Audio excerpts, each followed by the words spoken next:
how would you evaluate the way that you've played at linebacker so far? The way I have my game played, the first 4 games, really average.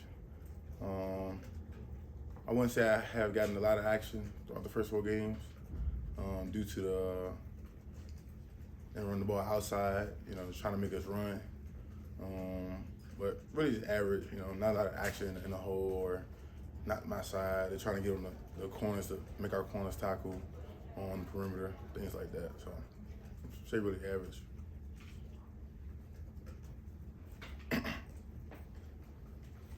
What have you seen from C.J. Allen? We've seen him out there a lot as a true freshman. It's kind of impressive. What have you seen from him?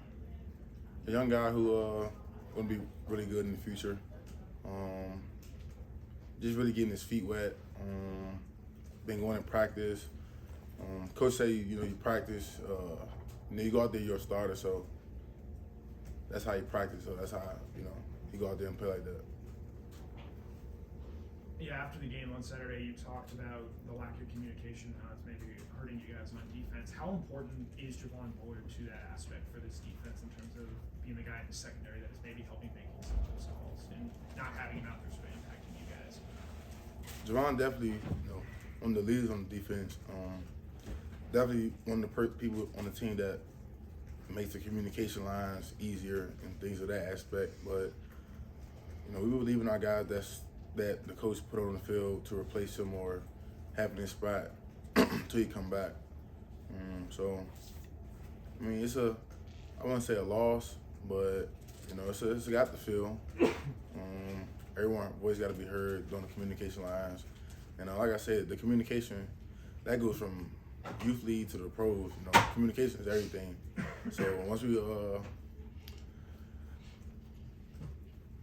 dial up on that, I expect our defense to go to a whole nother level with the communication.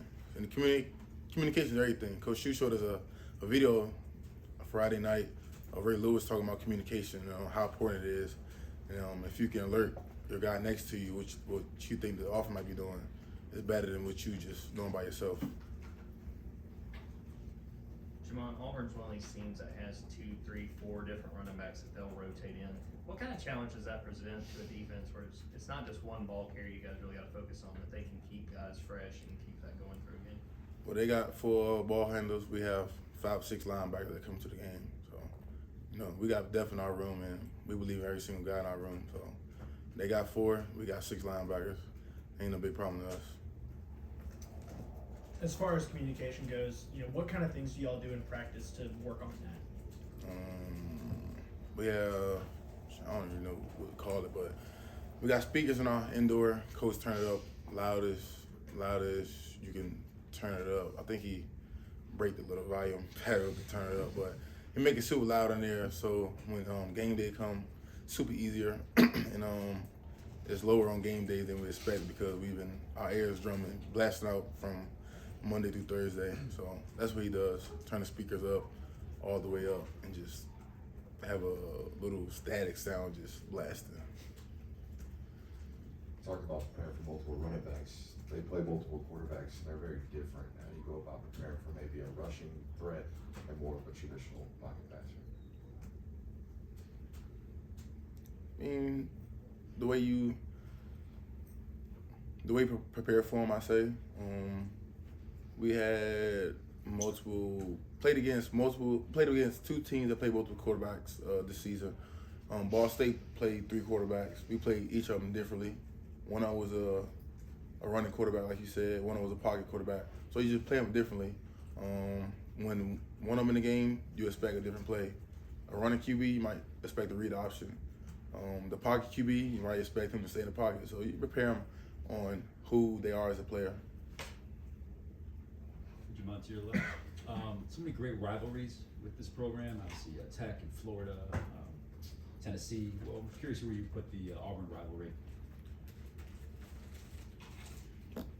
I put Auburn probably at, I don't know, this is my second year here. Third year here, so I know for sure Coach B. mad if I don't put Georgia Tech first. So Georgia Tech definitely first. I think Auburn probably second. Yeah, Georgia Tech got to be first. Yeah, you talked about your play being average so far. I mean, for you personally, what are the focuses for you trying to elevate that level of play with the SEC schedule really getting going this week? I'm really just getting back to myself. Eyes, locking in, and just, be who you are at the end of the day. You got to be yourself. I'll ask, why does Coach have to have Georgia Tech first? Like, what is it that leads to that level of intensity? I don't know. Since I stepped footed here, it just Georgia Tech is the one for him. That, just give him that twitch at the end of the day. If we play Georgia Tech, just pay attention to how he acts. So just give him that twitch at the end of the day. I don't know. I always paid attention to that Georgia Tech week since I've been here. How he act, a little different. Talking about, again, preparing for multiple quarterbacks, just to follow up, do you guys give a different look with the quarterbacks in practice? Like, is there a certain scout team quarterback that's playing the mobile guy? Is there a certain quarterback that maybe is playing Peyton Thorne's angle of things? I'm trying to think. I want to say no. I think Colin Drake does a great job of mimicking all the QB we play. When he's in, he'll probably tell us the jersey number he's in to mimic that quarterback. So we alert everyone, hey, this is such and such, he's in. This is the dual threat quarterback, this is the running quarterback. And he'll tell us if he's the pocket passer by the number. We got to pay attention to the number while we're in the game, so that's it. Only saw Smile make some plays on Saturday. He deflected that pass that Tyke picked off. What have you seen from him as he's come back from that foot injury and gotten some more games under his belt coming back from the injury? Smile been done a great job coming back. Still fighting the injury. Proud of him. Still getting back to himself, but I'm proud of how the way he been playing. The foot injury ain't nothing to play with, so for him to keep fighting, I'm proud of him.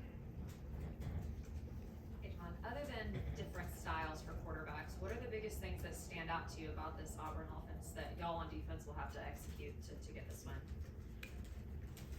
Nothing really different. We harped on people going fast. So, they got a new head coach this year.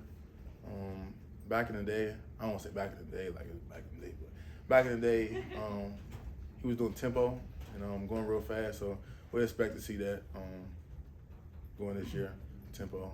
That's a little different from Auburn. Auburn really don't go tempo, but when you're playing us, they're going to go tempo.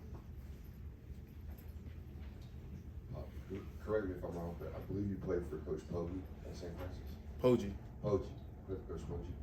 He's kind of taken over the college football world, or at least the college football world's kind of recognized who he is now. Do you have any stories about Coach Poggi from high school? Nah, I'm focused on Auburn week.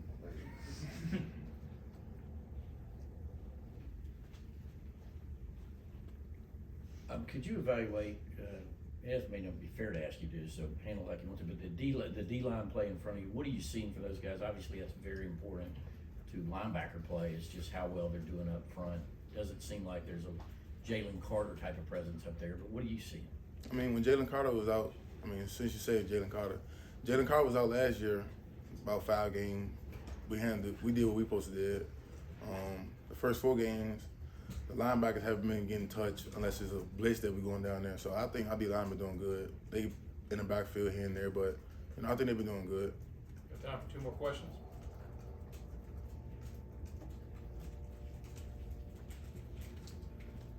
Kirby talked about Warren Brinson after the game and said that, he had that conversation with him before and said that, hey, you really earned this opportunity. What have you seen from him so far this season?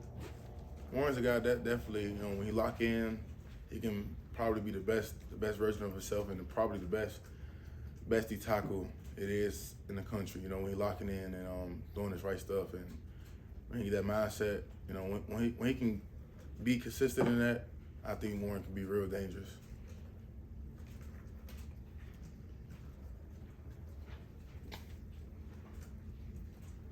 Beginning of the season, or even before even, Coach Martin talked about how complacency was going to be a big challenge. So I'm curious, have you seen that, or just something that Coach Smart brings up to you guys about we can't do this, we have to, give more effort or whatever it is?